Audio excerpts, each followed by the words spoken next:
5 et 7 ans. Fin maternelle et CP déjà. Notre fils, il a 10 ans. Alors, il vient de terminer le CM1 et il passe en CM2 l'année prochaine. 15 ans. 16 ans. 16 ans. Troisième lycée. Ouais, Troisième seconde. lycée et collège. J'ai 16 ans. J'ai 18 ans demain. 18. Oh, bon anniversaire Laurence. Oui, toute la semaine, 8h, 5h tous les jours. Ouais. Le cours, il y a 24 heures de classe par semaine. Mais 24 heures en tout, et puis après, il peut y avoir des activités en plus, en dehors. 28 heures par semaine, ouais, à peu près. 28 heures par semaine. Ça fait en général 7 heures par jour. Oui, j'en ai pas mal. Il y en a plus au lycée qu'au collège déjà. On peut choisir par rapport au lycée, on peut choisir à faire du sport qui est rattaché au lycée. Donc après, c'est un aménagement de l'emploi du temps. On a peut-être un peu moins de cours l'après-midi, certaines journées pour pouvoir faire du sport, mais ensuite les heures sont rattrapées sur d'autres jours. Beaucoup de devoirs. Cette année, oui. Il avait une maîtresse qui donnait beaucoup de devoirs. Mais ça dépend des années. Il y a certains professeurs qui en donnent assez peu. Ça dépend des professeurs. Ça varie selon les collèges. Et les lycées? Et les lycées, oui, non, on n'en a pas beaucoup. Ça dépend de la classe. On en a à peu près pour 1 heure en général Oui, de devoirs. Normalement, ça serait 1 heure par matière. 1 heure à peu près. On en a à peu près à chaque cours des devoirs. Enfin, souvent, quoi. Aussi, Néina, elle a fait commencé un petit peu l'anglais en maternelle. Voilà, mais pas Alessio, pas encore. Alors cette année et l'année dernière, il fait des cours de japonais. Il commençait à apprendre à parler le japonais, ça fait 2 ans.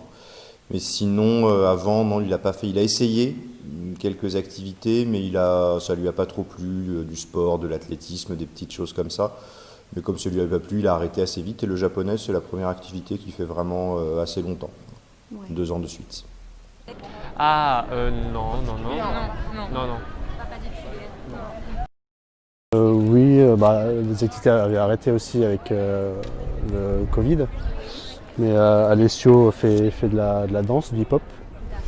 Et Néina faisait de la natation. Après, elle allait commencer l'équitation. On ne l'oblige pas, mais en France, il y a beaucoup d'enfants qui font des activités, de la musique ou du sport. Il y en a beaucoup, ses amis ou même parmi les élèves. Mais notre fils, il n'a pas très envie. Oui. Comme quoi? Le basket, La danse. D'accord. Non, moi, j'en ai pas. puis après sortir en ville entre... Non, parce que je suis interne. Enfin, je dors au lycée vu que c'est loin. Et du coup, j'ai pas assez de temps pour faire des activités sportives ou quoi que ce soit. Extrascolaire, ça dépend. Moi, perso, non. Moi, je pense me mettre au tir à l'arc.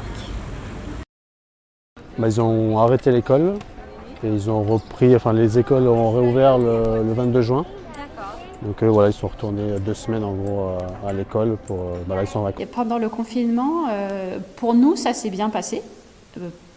La maîtresse envoyait toutes les semaines un plan de travail avec des exercices et des leçons.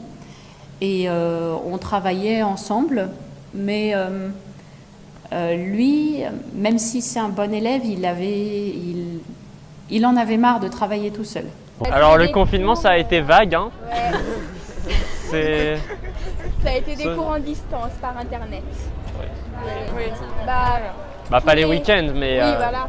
Mais peut-être tous les 2 jours, on avait une visio avec le prof et donc on faisait cours, quoi. On recevait des cours par courrier et ça se passait plutôt bien. Il y avait des cours en vidéo, des cours en alternance, donc c'était bien. Et tous les jours Oui, tous les jours. Moi, franchement, oui. Moi, j'ai eu que ça pendant toutes les semaines. Et après, on a arrêté beaucoup plus tôt avant toutes les autres écoles. Dès qu'on devait reprendre nos affaires au lycée, c'était vacances pour vous. Oui, ils en ont. Ouais. Ah oui? Oui, ils ont des devoirs, pas ici, pas là pour l'été, mais pendant les petites vacances scolaires pendant l'année, oui, ils ont des devoirs.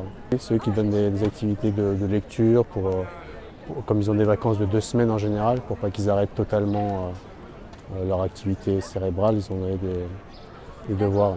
Ouais, alors les devoirs, pendant les petites vacances, les professeurs donnent des devoirs. C'est à peu près comme pour la semaine, enfin c'est pas énormément, mais enfin ils ont quand même des devoirs. Par contre, pendant les grandes vacances, là, ils n'ont pas de devoirs. On a, non. Non, les devoirs. Pas de devoirs. Pas de devoirs. Rien. Non, rien du tout. On est libre, libre comme l'air. Non. Oui. Oui, sauf l'été. On va déjà essayer de partir en vacances.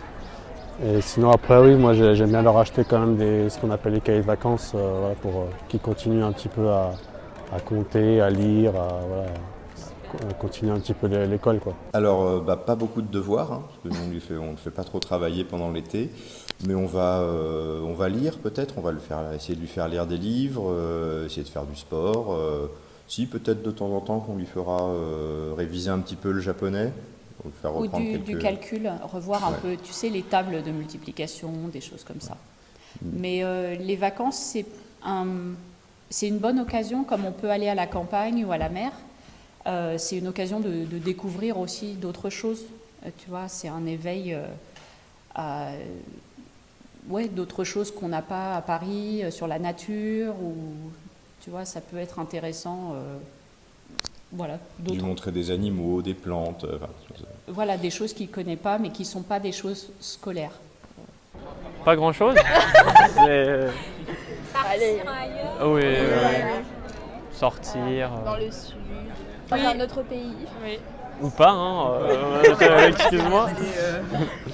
Je vais partir en vacances dans le sud normalement. Voir les amis, priorité. Voyager. Prendre du temps pour nous, aller voir des amis, passer du temps tranquille. Nous amuser au